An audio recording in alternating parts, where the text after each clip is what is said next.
شرک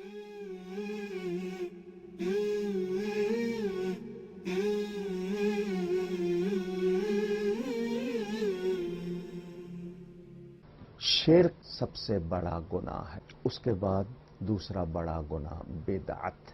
لفظ بدعت کو لغت میں دیکھیں تو اس کے معنی نئی چیز، بہت سی چیزیں نئی ہیں، اور اللہ کا نام ہے بدیع السماوات والارض، بدیع اس کا نام ہے۔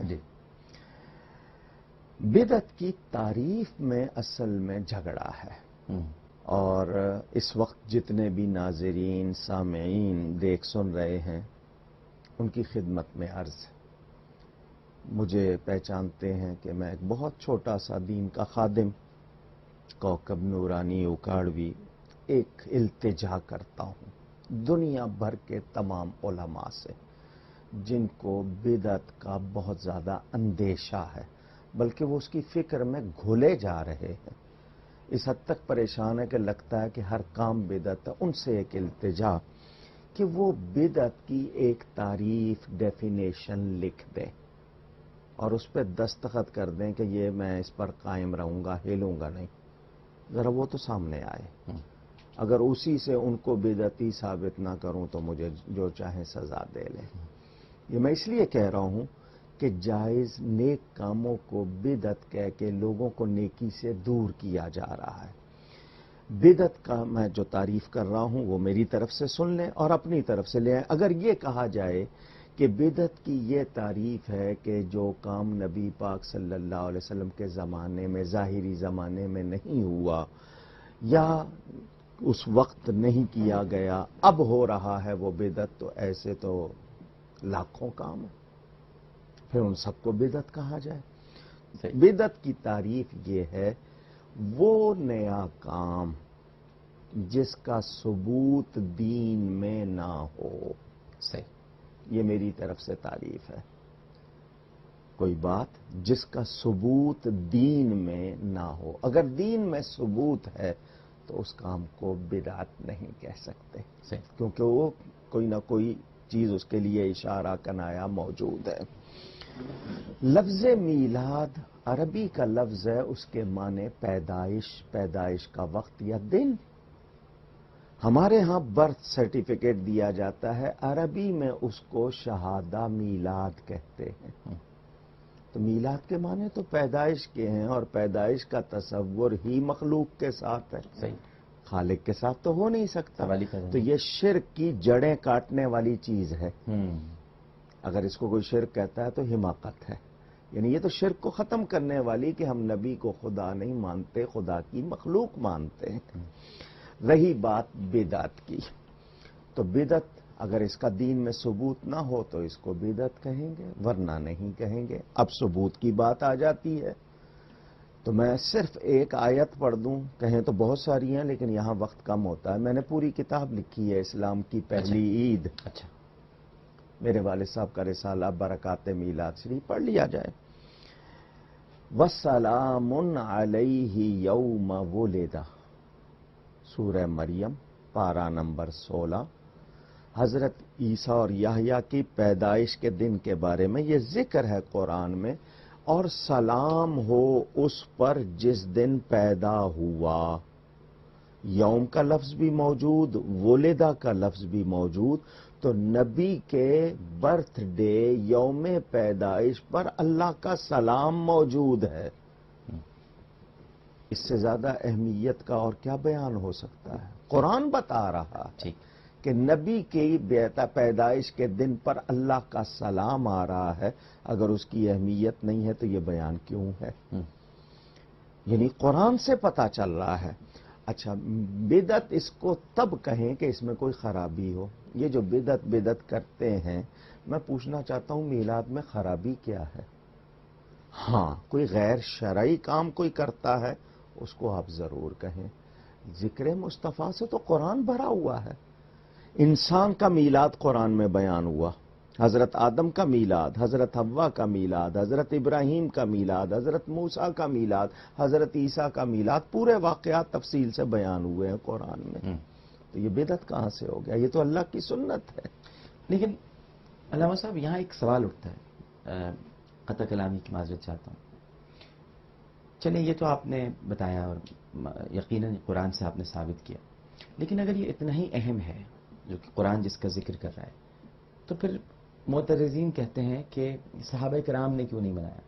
یعنی اگر یہ اتنی اہم بات تھی جو آپ بیان فرما رہے ہیں، تو صحابہ کرام رضوان اللہ تعالی علیہم اجمعین نے اس دن کو اہتمام کے ساتھ کیوں نہیں منایا؟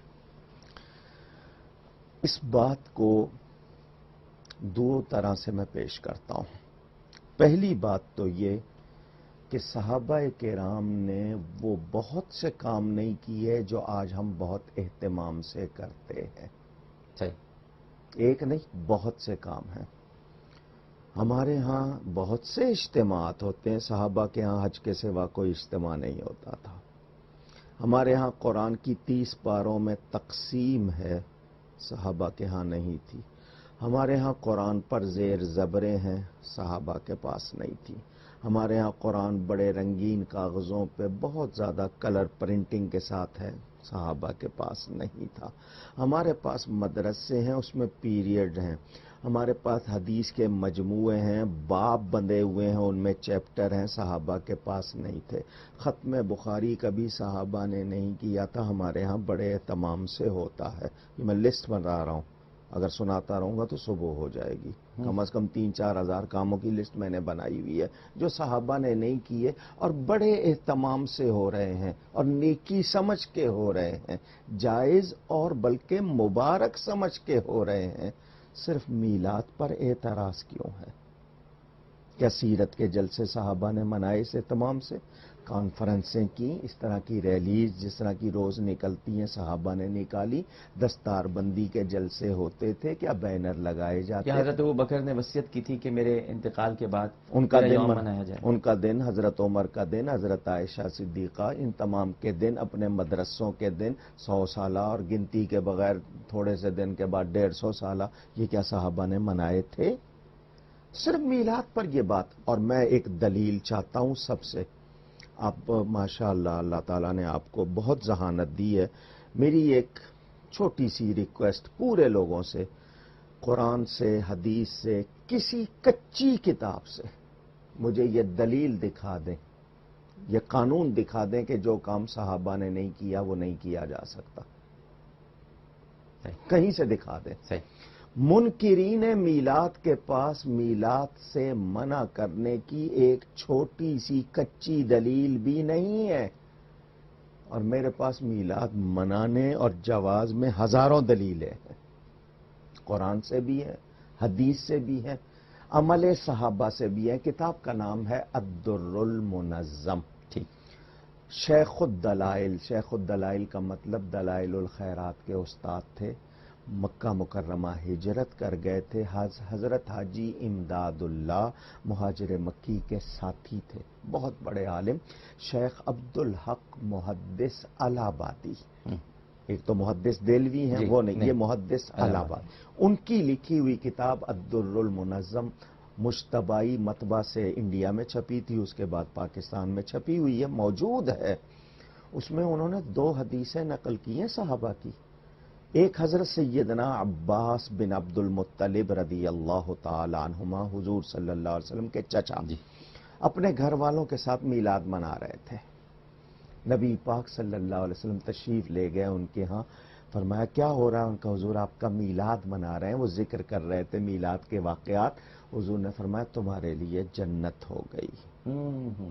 ایک حدیث اس کتاب سے. دوسری صحابہ جمع ہیں اور ذکر کر رہے ہیں اور کہہ رہے ہیں آج کا دن ہے، آج کا دن ہے، جمع ہو کر. حضور نے ان سے فرمایا کیا کر رہے ہو؟ ان کا حضور آپ کا ذکر میلاد. فرمایا تمہارے لیے میری شفاعت ہو گئی. یہ 2 حدیثیں میں نے اس کتاب سے سنائی ہیں. حوالہ اس کتاب کا اس لیے دیا کہ وہ ان لوگوں کے استاد کی لکھی ہوئی ہے جو اعتراض کرتے ہیں، تاکہ ویسے تو میں اپنے حوالے بھی دے دوں. پھر عید کا لفظ قرآن میں موجود ہے. میلاد کے حوالے سے میں نے آیت سنا دی. اللہ فرماتا ہے فَلْيَفْرَحُوا قُلْ بِفَضْلِ اللَّهِ وَبِرَحْمَتِهِ فَبِذَلِكَ فَلْيَفْرَحُوا. فرما دیجئے کہ اللہ کا فضل اور اس کی رحمت ملنے پر خوشیاں مناؤ. تو نبی پاک کو تو فضل عظیم کہا گیا، جی، رحمت للعالمین کہا گیا، اور فرمایا گیا کہ رحمت اور فضل ملے تو خوشیاں مناؤ۔ اللہ فرما رہا ہے خوشیاں مناؤ، اور کہا جائے کہ یہ بدعت ہے تو یہ قرآن کے خلاف ہوئی یا نہیں؟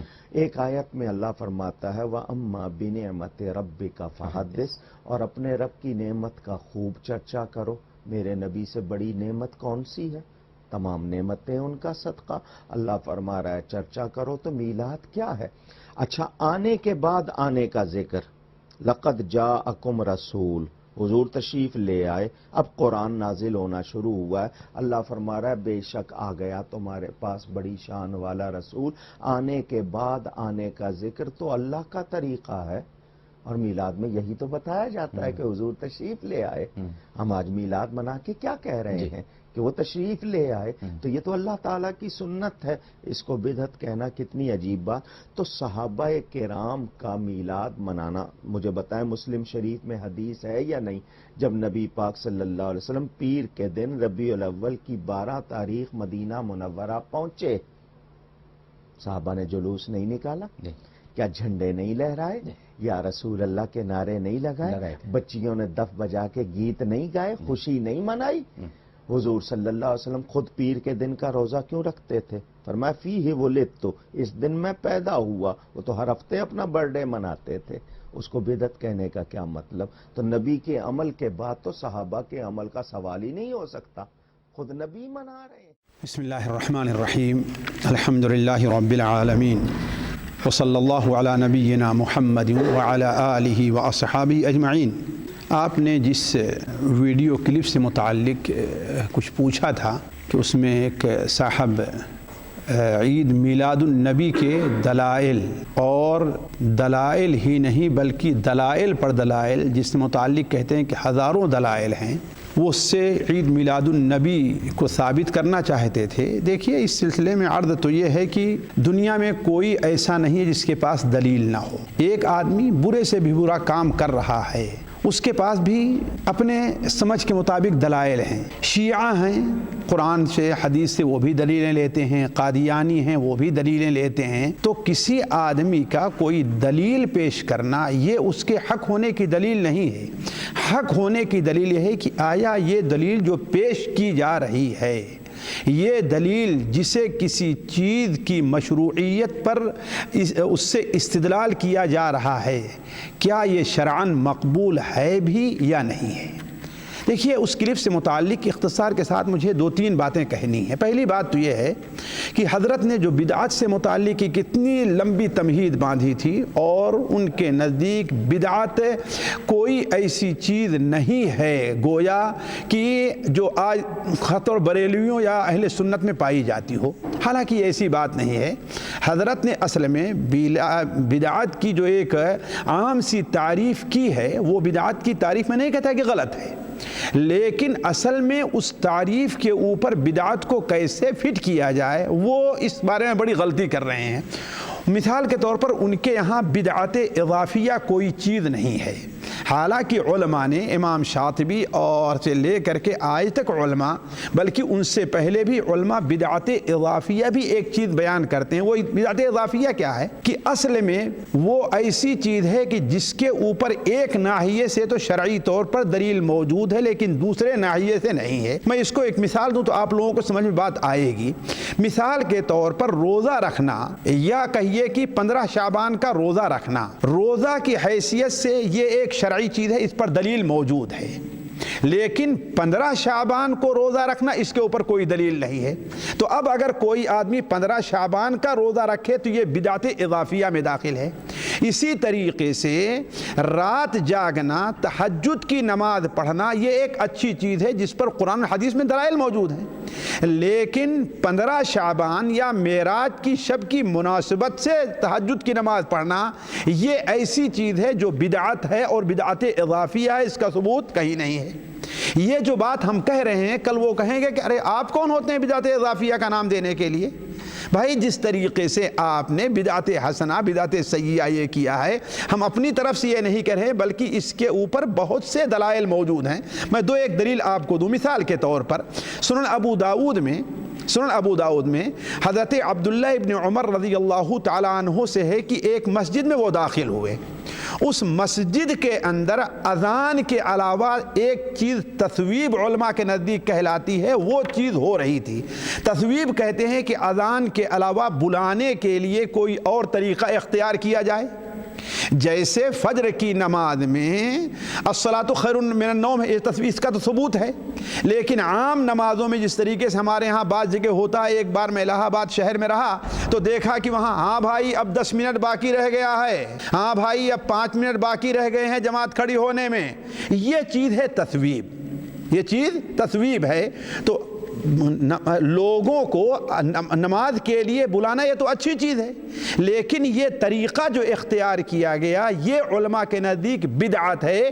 اسی لیے حضرت عمر رضی اللہ عنہ، سنن ابو داؤد میں ہے کہ وہ اپنے غلام سے کہے کہ نکلو نکلو، یہ بدعت ہے۔ اس سے بھی واضح دلیل سنن ترمذی وغیرہ میں حضرت عبداللہ ابن عمر سے ہے کہ حضرت عبداللہ ابن عمر رضی اللہ تعالی عنہ ایک بار ایک مجلس میں بیٹھے ہوئے تھے تو وہاں پر ایک شخص کو چھینک آئی، ایک شخص کو چھینک آئی۔ جب اسے چھینک آئی تو اس شخص نے کہا الحمدللہ والسلام علی رسول اللہ، الحمدللہ والسلام علی رسول اللہ۔ حضرت عبداللہ ابن عمر نے کہا تم نے کیا کہا؟ کہا ہم نے کہا الحمدللہ والسلام علی رسول اللہ۔ حضرت عبداللہ ابن عمر نے کہا کہ دیکھو اللہ کے رسول پر تو ہم بھی درود بھیجتے ہیں، ہم بھی سلام بھیجتے ہیں، لیکن اس جگہ ہمارے نبی نے صرف الحمدللہ یا الحمدللہ رب العالمین ہی سکھایا ہے، والسلام یہاں پر سکھایا نہیں ہے۔ تو گویا حضرت عبداللہ ابن عمر نے اس کو کیا سمجھا؟ بدعت سمجھا، جبکہ آپ پر سلام بھیجنا کیا ہے؟ بدعت نہیں ہے۔ اس سے بھی واضح دلیل آپ لینا چاہتے ہیں تو سنن دارمی کے اندر، مصنف عبد الرزاق میں اور اس طریقے سے اور دیگر کتب حدیث میں صحیح سند سے ہے کہ حضرت سعید ابن مسیب ایک بار فجر کی اذان کے بعد مسجد میں بیٹھے ہوئے تھے، ایک شخص داخل ہوا، اس نے 2 رکعت پڑھی، پھر 2 رکعت پڑھی، پھر 2 رکعت پڑھی، برابر پڑھتے جا رہا ہے جوان۔ حضرت سعید ابن مسیب نے اس سے منع کیا تو اس نے کہا کہ ارے کیا اللہ تعالیٰ ہمیں نماز پڑھنے پر عذاب دے گا؟ کہا کہ بیٹے تمہیں نماز پڑھنے پر عذاب نہیں دے گا، البتہ سنت کی مخالفت پر عذاب دے گا۔ اس لیے کہ اللہ کے رسول صلی اللہ علیہ وسلم نے کیا بیان فرمایا ہے کہ فجر کی اذان کے بعد 2 رکعت کے علاوہ اور کوئی دوسری نماز نہیں ہے۔ تو کہنے کا مطلب یہ ہے کہ یہ ہمارے بھائی جو کچھ بیان کر رہے تھے ان کے یہاں بدعت اضافیہ کا ہمارے خیال تصور نہیں ہے، یا کہ انہوں نے بدعت اضافیہ کو سمجھا ہی نہیں ہے۔ دوسری چیز جو میں ذکر کرنا چاہوں گا کہ وہ بڑے ہی تنتنے ہمیں اور بڑے ہی گویا کی اعتماد کے ساتھ اور اس طرح سے گویا سارے مخالفین ہیں، ان کے پاس کوئی دلیل موجود ہی نہیں ہے، وہ عید میلاد النبی کے دلائل قرآن سے اور حدیث سے پیش کر رہے تھے۔ نعوذ باللہ من ذالک۔ اب تک یہ جماعت جو تھی، یہ بریلوی فرقہ جو تھا، ہم بچپن سے سنتے آتے تھے، یہ کہتا تھا کہ عید میلاد النبی اگرچہ اللہ کے رسول صلی اللہ علیہ وسلم صحابہ کرام نے نہیں منائی ہے، لیکن یہ بدعت حسنہ ہے، اس میں برائی کیا ہے، قباحت کیا ہے؟ ہم اللہ کے رسول صلی اللہ علیہ وسلم کا ذکر کرتے ہیں، آپ پر درود پڑھتے ہیں، اس میں کیا قباحت ہے؟ لیکن جب یہ دیکھے کہ ان کی پبلک اس پر مطمئن ہونے والی نہیں ہے، لہذا اب ان لوگوں نے جھوٹ یا سچ قرآن مجید سے اور حدیث رسول سے اپنے مطلب کی دلیلیں گڑھنا شروع کیے، حتیٰ کہ وہ تو یہاں تک پہنچا دیے ہیں کہ اللہ تبارک و تعالیٰ بھی اللہ کے رسول کا میلاد مناتا ہے، نعوذ باللہ من ذالک۔ تمام انبیاء نے منایا ہے، نعوذ باللہ من ذالک، اور اللہ کے رسول منایا کرتے تھے، نعوذ باللہ من ذالک، حالانکہ اس کے اوپر صحیح سمجھ کے مطابق کوئی دلیل نہیں ہے۔ میں ایک مثال کے طور پر وہ جو دلیلیں پیش کی ہیں ان میں سے ایک آدھ آپ کے سامنے رکھتا ہوں۔ سورہ مریم کی ایک آیت کو پیش کیا انہوں نے حضرت یحییٰ کے واقعے میں اور حضرت عیسیٰ ابن مریم کے واقعے میں، کہ مثال حضرت عیسیٰ ابن مریم کے واقعے میں اللہ فرماتا ہے والسلام علی یوم ولدت و یوم اموت و یوم ابعث حیا، اور حضرت یحییٰ کے واقعے میں وسلام علیہ یوم ولد و یوم یموت و یوم یبعث حیا، سلامتی ہو ان پر یا امان ہے ان کے لیے جس دن وہ پیدا ہوئے، جس دن ان کا انتقال ہوئے گا اور جس دن انہیں اٹھایا جائے گا۔ سوال ہر آدمی سوچے کہ آخر یہ کہہ دینا کہ ان پر جس دن پیدا ہوئے سلامتی ہو، اس سے عید میلاد کا ثبوت کہاں سے ہوتا ہے؟ نہ کوئی نزدیک سے ہے، کیا صرف سلامتی کا کسی پر ہو جانا، کسی پر سلامتی کا ہو جانا یہ اس کی عید میلاد منانے کا معنی ہے؟ ذرا دنیا میں کوئی عالم نہیں کہے گا۔ اور اگر سوچا جائے کہ ان دو نبیوں کو خصوصی طور پر یہاں پر جو یہ کہا اور ان کے بارے میں کہا کہ والسلام علی یوم ولدت و یوم اموت و یوم ابعث، یہ کیوں کہا ہے؟ دیکھیے اس کی تفسیر میں جائیں، بلکہ اگر خود اپنے علماء کی تفسیریں وہ دیکھیں تو ان میں یہی ملے گا۔ دیکھیے علماء نے اس کی دو وجہ ذکر کی ہے۔ ایک وجہ تو یہ ہے کہ یہ تین موقع جو ہوتے ہیں وہ پریشانی کے اور شیطان کے حاضری کے ہوتے ہیں۔ مثال کے طور پر انسان جب پیدا ہوتا ہے تو شیطان وہاں پر، جیسے صحیح حدیث میں ہے، انسان جب مرنے لگتا ہے تو شیطان وہاں پر آتا ہے۔ ایسے ہی جب دوبارہ اٹھایا جائے گا تو سخت پریشانی کے عالم میں ہوگا۔ تو ایسے موقع پر کہا گیا کہ یہ تو وہ اللہ کے مقرب بندے ہیں کہ یہ اللہ تعالیٰ نے ان کی حفاظت فرمائی جب یہ پیدا ہو رہے تھے، تو اللہ نے ان کی حفاظت فرمائی، جب ان کا انتقال ہوگا پھر بھی حفاظت فرمائے گا اللہ تعالیٰ، اور جس دن اٹھائے جائیں گے اس دن اللہ ان کی حفاظت فرمائے گا۔ اور یہ وہ تفسیر ہے جو ان کی تفسیر یہ جو مفتی یار محمد یا نعیم صاحب نے جو کی ہے، احمد رضا خان صاحب کے ترجمے میں یہی چیز انہوں نے لکھا ہے۔ دوسری چیز جو بالکل واضح ہے وہ یہ ہے کہ حضرت عیسیٰ ابن مریم اور حضرت یحییٰ علیہ السلام ان دونوں کی پیدائش جو ہے وہ عام انسانوں سے قدر مختلف ہے۔ مثلا حضرت یحییٰ ابن مریم کی پیدائش اس وقت، حضرت عیسیٰ ابن مریم کی پیدائش صرف ماں سے بغیر باپ کی ہوئی ہے، اور ظاہر بات ہے کوئی بچہ بغیر باپ کے پیدا اسے لوگ کیا سمجھتے ہیں؟ منحوس سمجھتے ہیں۔ تو اسی لیے حضرت عیسیٰ ابن مریم نے کہا کہ کیا ہے بالصلاۃ والزکاۃ ما دمت حیا، اللہ نے مجھے نماز پڑھنے کا، زکوٰۃ دینے کا حکم دیا جب تک میں زندہ رہوں، ہے نا، اور میری والدہ کے ساتھ خیر کرنے کا، ہے نا، وَلَمْ يَجْعَلْنِي جَبَّارًا شَقِيًّا، اللہ نے مجھے جبار، شقی اور بدبخت نہیں بنایا ہے، بلکہ وَالسَّلَامُ عَلَيَّ يَوْمَ وُلِدتُّ، میری شان تو یہ ہے کہ اللہ تعالیٰ نے مجھے امان میں رکھا ہے۔ کب؟ جب میں پیدا ہوا، یا میرے اوپر سلامتی اللہ نے نازل کی ہے جب میں پیدا ہوا، جب میں مروں گا اور جب میں دوبارہ اٹھایا جاؤں گا۔ اور یہی چیز حضرت یحییٰ ابن زکریا کی پیدائش ایسے وقت میں ہوئی ہے کہ عورت کو اور مرد کو اس وقت میں بچہ نہیں ہوتا ہے۔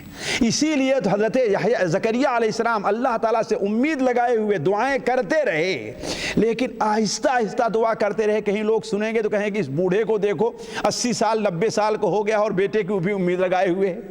اذ نادى ربه نداء خفيا، اسی لیے حضرت اللہ تبارک و تعالیٰ نے حضرت زکریا کو بشارت دی تو حضرت زکریا پریشان ہو گئے، ہے اللہ تعالیٰ مجھے اولاد کیسے ہوگی؟ میں بوڑھا کھوسٹ بوڑھا ہو گیا ہوں اور میری بیوی بانجھ ہے، کیسے اولاد ہوگی؟ تو کوئی آدمی ان کے بارے میں شبہ وغیرہ اس میں مبتلا نہ ہو، اس لیے ان کے اوپر سلامتی بھیجی گئی ہے، نہ کہ اس سے عید میلاد کا ثبوت ہے۔ لیکن اب کہنے والے کے لیے چاہے جو کہہ جائے، کوئی وہاں پر اس کا جو ہے جواب دینے والا نہیں ہے، اور جو ان کے ماننے والے بھی ہیں وہ آنکھ اور کان اور عقل ساری کچھ بند کر کے ان کی باتوں کو سنتے چلے آ رہے ہیں۔ ایسے ہی انہوں نے، تعجب ہوتا ہے، سورہ یونس کی آیت پیش کی ہے۔ سورہ یونس کی آیت وہ کیا ہے کہ قُلْ بِفَضْلِ اللَّهِ وَبِرَحْمَتِهِ فَبِذَلِكَ فَلْيَفْرَحُوا هُوَ خَيْرٌ مِّمَّا يَجْمَعُونَ، آپ کہہ دیجئے کہ اللہ کے فضل اور اللہ کی رحمت سے خوش ہو۔ حالانکہ انہوں نے ترجمہ کیا ہے خوشی مناؤ کیا ہے ترجمہ، یہ ترجمہ غلط ہے۔ دنیا کا کوئی عالم فرحہ کا معنی خوشی منانا نہیں کرتا ہے، خوش ہونا کرتا ہے، اور خوش ہونا اصل کیا ہے؟ وہ دل کا جذبہ ہے۔ خوش ہونا کیا چیز ہے؟ یہ دل کا کام ہے، اور خوشی منانا کیا ہے؟ یہ زبان، ہاتھ، ان چیزوں کا کام ہے۔ تو خوشی منانے ہی کیا، اسی لیے اظہر الفرح نہیں کہا ہے، عربی زبان میں خوشی منانے کو اظہر الفرح، یعنی خوشی کا اظہار کیا، یہ ہوا کرتا ہے۔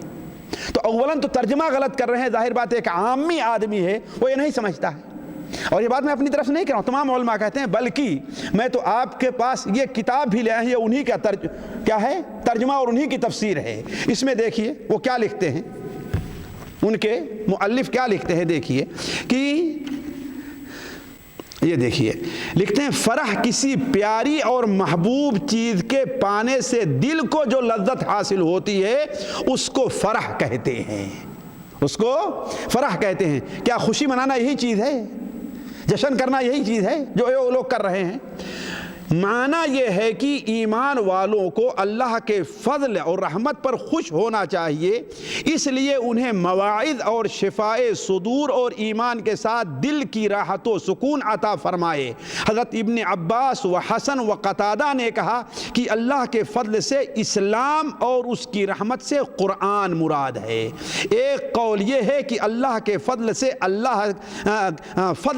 فضل اللہ سے قرآن اور رحمت سے احادیث مراد ہیں، ہے نا؟ تو اولاً تو یہاں پر اللہ کے رسول صلی اللہ علیہ وسلم کی پیدائش یا وفات پر خوش ہونے اس کا کوئی معنی ہے ہی نہیں، ایک چیز۔ دوسری چیز یہ ہے کہ اللہ کے رسول اللہ کا فضل ہے، ہمیں اس سے کہاں انکار ہے؟ لیکن کیا ہم اللہ کے رسول کی پیدائش پر خوش نہیں ہیں؟ کیا اللہ کے رسول کی آمد پر ہم خوش نہیں ہیں؟ ہمیں خوشی نہیں ہے؟ اللہ کی قسم ہم تو اللہ تعالیٰ کا شکر ادا کرتے تھکتے نہیں ہیں کہ اللہ تعالیٰ نے ہمیں نبی صلی اللہ علیہ وسلم کی امت میں بنایا ہے، اور نبی کریم صلی اللہ علیہ وسلم جو مشن اور جو دین لے کے چلے تھے، اللہ تبارک و تعالیٰ نے اپنے اس ناچیز بندے کو اس راستے پر لگایا ہوا ہے۔ یہ اللہ تعالیٰ کا فضل، اب شکر کرتے، لیکن اس کا کیا مطلب کہ ہم سال بھر میں ایک دن جشن منانا شروع کر دیں کہ ہاں بھائی ہم مسلمان ہیں؟ یہ تو کوئی بات ہوئی نہیں۔ تو کہنے کا مطلب اس حدیث سے دلیل لینا یہ سراسر کیا ہے؟ لوگوں کو دھوکہ دینا ہے۔ اسی طریقے سے باتیں تو اور ہیں، انہوں نے صحیح مسلم شریف کی ایک حدیث کا حوالہ دیا ہے، صحیح حدیث کا حوالہ دیا ہے، اور اس سے یہ ثابت کرنا چاہا ہے کہ اللہ کے رسول صلی اللہ علیہ وسلم کے صحابہ آپ کی میلاد منا رہے تھے، اور ہمارے یہاں ایک صاحب آئے، انہوں نے یہ حدیث پیش کی۔ ہم نے کہا کہ اللہ کے بندے، میں صحیح مسلم کی حدیث لا کے آپ کے سامنے رکھ دے رہا ہوں، آپ عقل مند اور پڑھے آئے ہوئے آدمی ہیں، آپ سوچئے کہ اس سے کہاں میلاد کا ثبوت ہوتا ہے۔ مثال کے طور پر میں وہ حدیث صحیح مسلم شریف سے اس کا ترجمہ میں آپ کے سامنے رکھ دے رہا ہوں، دیکھیے سنیے۔ حضرت ابو سعید خدری رضی اللہ عنہ سے روایت ہے کہ معاویہ نے مسجد میں ایک حلقہ دیکھا لوگوں کا، پوچھا تم لوگ یہاں کیوں بیٹھے ہو؟ وہ بولے ہم بیٹھے ہیں اللہ تعالیٰ کو یاد کرنے کو۔ حضرت معاویہ نے کہا تم اس لیے بیٹھے ہو یا اور بھی کچھ کام کے لیے؟ وہ بولے نہیں، قسم اللہ کی، صرف اللہ کی یاد کے لیے بیٹھے ہیں۔ حضرت معاویہ نے کہا میں نے تم کو اس لیے قسم نہیں دی کہ تم کو جھوٹا سمجھا، اور میرا جو رتبہ تھا رسول اللہ صلی اللہ علیہ وسلم کے پاس، اس رتبے کے لوگوں میں کوئی مجھ سے کم حدیث کا روایت کرنے والا نہیں ہے، یعنی میں سب لوگوں سے کم حدیث روایت کرتا ہوں۔ ایک بار، یعنی حضرت معاویہ نے قسم کیوں لی وہ بیان کرنے لگے کہ ایک بار اللہ کے رسول صلی اللہ علیہ وسلم اپنے اصحاب کے حلقے پر نکلے اور پوچھا تم کیوں بیٹھے ہو؟ وہ بولے ہم بیٹھے ہیں اللہ جل و علا کو یاد کرتے ہیں، اس کی تعریف کرتے ہیں اور شکر کرتے ہیں کہ اس نے ہم کو اسلام کی راہ دکھلائی، اس نے ہم کو اسلام کی راہ دکھلائی اور ہمارے اوپر احسان کیا۔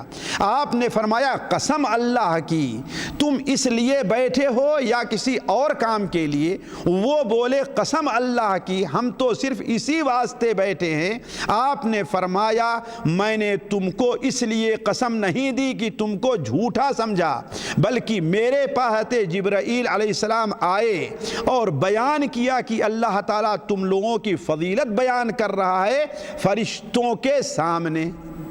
اب ہر آدمی چھوٹا پڑھا لکھا ہے، بڑا پڑھا لکھا ہے، میں اس سے سوال کرتا ہوں کہ اس میں عید میلاد کے لیے کیا ہے؟ ہم یہاں پر ابھی جانتے ہیں تھوڑی دیر پہلے 50 آدمی کے سامنے ہم بیٹھے دین کی بات کر رہے تھے، اللہ کے رسول صلی اللہ علیہ وسلم جو تعلیمات سردی سے متعلق وہ بیان کر رہے تھے، تو کیا مطلب ہم میلاد منا رہے تھے؟ اس کو دنیا میں کوئی میلاد منانا کہے گا؟ یہ مارے گھٹنا اور پھوٹے سر، یہ عجیب الٹی عقل کے لوگ ہیں، اور لوگوں کو اللہ کی قسم افسوس ہوتا ہے کہ ان لوگوں کو اللہ کا ڈر نہیں، اور اگر اتنی چھوٹی سمجھ ہے تو اپنے آپ کو علامہ کیسے کہلوا رہے ہیں یہ لوگ؟ بکرم خود علامہ بنے ہوئے ہیں۔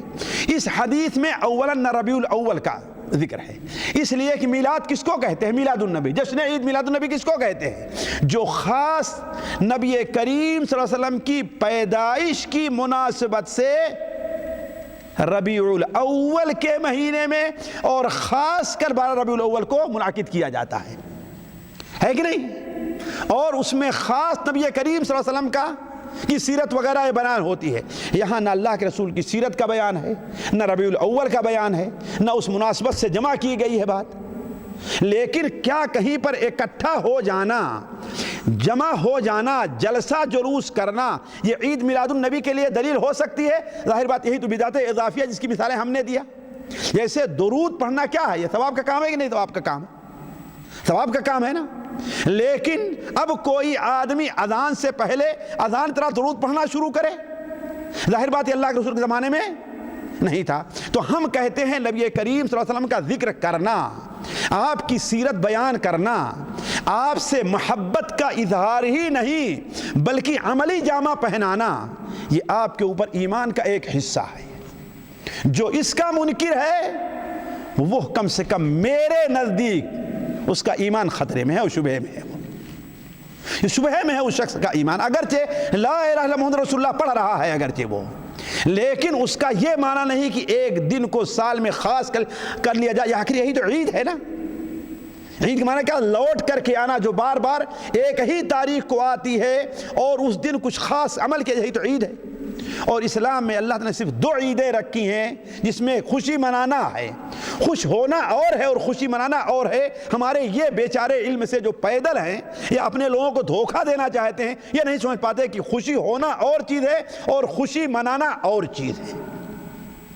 اس کے علاوہ انہوں نے ایک اور کتاب، بات لمبی ہو جائے، میں اتنا لمبا نہیں کرنا چاہتا، وہ در المنضود کا جو حوالہ دیا ہے تو وہ پتہ نہیں وہ کون سی کتاب ہے، اور در المنضود حدیث کی کتاب نہیں ہے۔ اگر آپ بہادر ہیں، دلیل ہے، تو کوئی حدیث کی کتاب لے آ کر اس سے کوئی حدیث پیش کیجئے۔ آپ سے حدیث کا مطالبہ ہے اور آپ کس سے کہانیوں سے حدیث لے آ کے پیش کریں گے؟ حدیث کون ہے جو اللہ کے رسول صلی اللہ علیہ وسلم کی حدیث کو جمع کیا علماء نے وہاں پر؟ مثال کے طور پر اس میں ایک جو حدیث پیش کی کہ اللہ کے رسول صلی اللہ علیہ وسلم حضرت عباس کے گھر گئے، وہ آپ کا میلاد منا رہے تھے، نعوذ باللہ من ذالک۔ اسے کہہ سکتے ہیں کہ یہ 100% جھوٹ ہے، وہ 100% جھوٹ ہے، اور میں جانتا ہوں جو بیان کریں وہ بھی جانتے ہیں کہ یہ جھوٹ ہے۔ اگر وہ علامہ ہیں تو، اگر وہ عالم ہے تو جانتے ہیں کہ یہ جھوٹ ہے، اور اس وعید میں شریک ہو رہے ہیں کہ کفا بالمرء اثما، انسان کے گنہگار ہونے کے لیے یہی کافی ہے کہ وہ ہر سنی سنائی بات کو بیان کر دے۔ یا نبی کریم صلی اللہ علیہ وسلم نے ارشاد فرمایا کہ جو شخص یہ کسی بات کو جانتا ہے کہ یہ جھوٹ ہے اور پھر بھی اسے بیان کرا، 2 جھوٹوں میں وہ ایک ہے۔ اور نبی صلی اللہ علیہ وسلم پر جھوٹ بولنا تو کتنا بڑا جرم ہے، نعوذ باللہ، اپنے جہنم کی آگ تیار کرنا ہے۔ تو وہ جو دونوں حدیثیں بیان کر رہے ہیں کہ صحابہ بیٹھے تھے کہ ہاں وہ کیا کہہ رہے تھے، ہمارے خاص میں کہیں لکھا ہے کہ وہ کیا گا رہے تھے صحابہ کرام۔ ہاں پوچھا کیا صحابہ جمع ہیں اور کہہ رہے ہیں آج کا دن ہے، آج کا دن ہے، آج کا دن ہے۔ نعوذ باللہ من ذالک، یہ دنیا کی کسی حدیث کی کتاب میں یہ چیز موجود نہیں ہے۔ یہ ان کی اگر ہے کتاب میں تو ان کی اپنی گڑی ہوئی ہے، کسی بھی حدیث کتاب میں نہیں۔ اگر ہے کوئی ماں کلال دکھا سکتا ہے تو کسی حدیث کی کتاب میں صحیح سند سے لا کر کے دکھلائے، وہ نہیں دکھا سکتا، ضعیف سند سے بھی نہیں دکھا سکتا ہے اس کو۔ یہ انہی لوگوں کی اپنی گڑھی ہوئی باتیں ہیں۔ اس لیے جیسے ہم نے کہا کہ وہ اب جان گئے ہیں کہ ہماری پبلک ہمارے دھوکے میں نہیں آ سکتی ہے، الا یہ کہ ہم اسے قرآن حدیث سے کوئی چیز لا کر پیش کریں، سچ ہو یا غلط ہو، سچ ہو یا غلط ہو۔ اب وہ اسی قسم کی چیزیں پیش کرتے ہیں، جیسے ایک شخص جو ہے کسی مولوی نے اسے منع کیا کہ ہاں بھائی نماز سے پہلے درود نہیں پڑھنا چاہیے، فلاں جگہ اذان سے پہلے درود نہیں پڑھنا چاہیے، اذان ہوتی ہے نا اس سے، اور اس جگہ نہیں۔ تو لوگوں میں آتا ہے، کہتا او بھائی کیا کہتے ہو، درود پڑھنا ثواب کا کام ہے کہ نہیں کام ہے؟ کہا بالکل ثواب کا۔ کہا دیکھو یہ مولوی درود پڑھنے سے منع کرتا ہے۔ اللہ کے بندے اس نے کہاں منع کیا ہے؟ ہم اللہ کے رسول صلی اللہ علیہ وسلم کی پیدائش پر خوش ہونے سے کہاں منع کرتے ہیں؟ کس نے منع کیا ہے؟